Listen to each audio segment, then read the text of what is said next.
Good evening, I'm John Carter. Welcome to Poland Daily.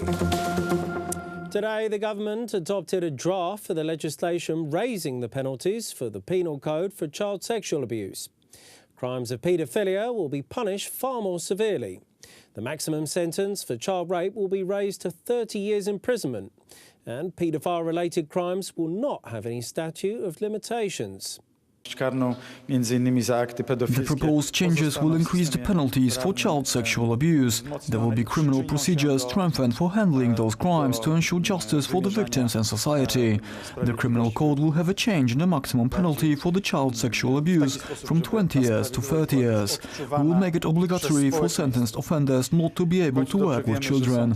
There will be an easier provision for the courts to increase the penalty for repeat offenders and also to extend the time to wait for annulment of such conviction from the person's criminal record. We will also have obligatory prohibition of parole for prisoners sentenced to life after a criminal conviction for any other crime. Now, when the Parliament will discuss and approve such legislation, it will become a firm foundation for prosecutors, judges and courts. Up to now, we have heard way too often about sexual abuse cases leading to very light sentences, which were outrageously unjust. We want to change it now, and this bill draft will become a better law and subsequently more justice. Właściwych do odpowiednich decyzji surowego karania tego typu przestępców. The recently released documentary Tell No One, detailing the sexual abuse of children by Polish priests, has many people wondering if the film will be the trigger for a purification of the Catholic Church.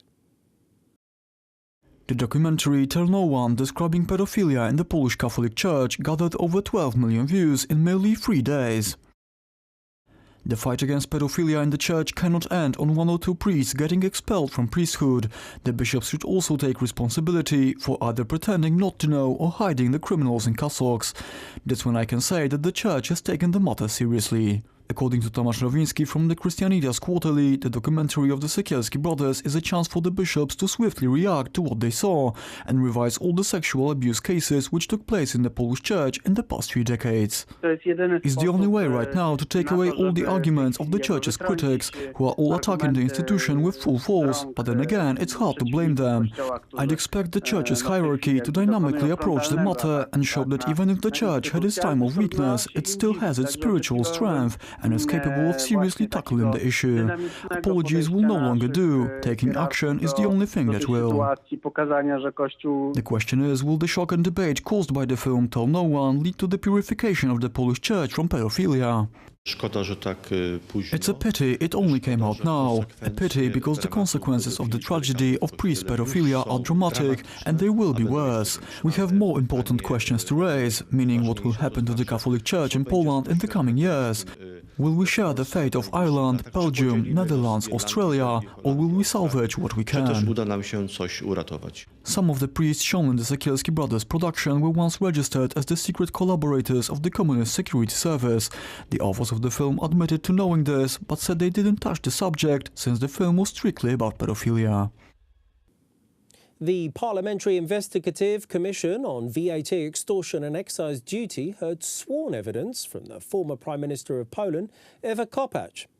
The Civic Platform politician gave a real show of overconfidence less than 2 weeks before the elections to the European Parliament. Hungarian Prime Minister Viktor Orban met with US President Donald Trump at the White House.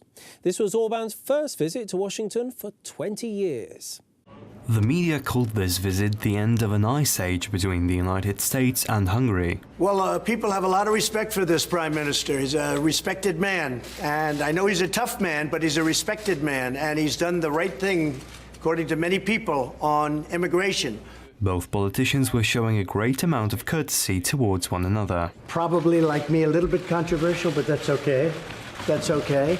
President, thank you very much for the invitation. Thank you. May I just say here that we are proud that so many Hungarians contributed to the tremendous progress of the United States. I'm very happy to be here again.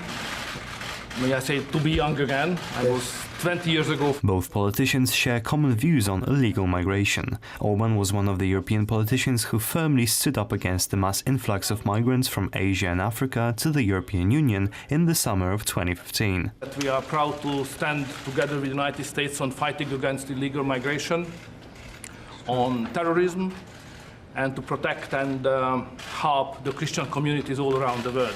Orban stated that one of the other goals of his visit is to engage the United States in Central Europe.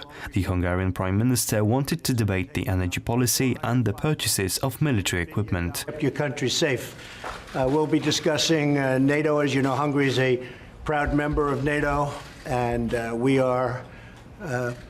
really gotten to know each other a little bit.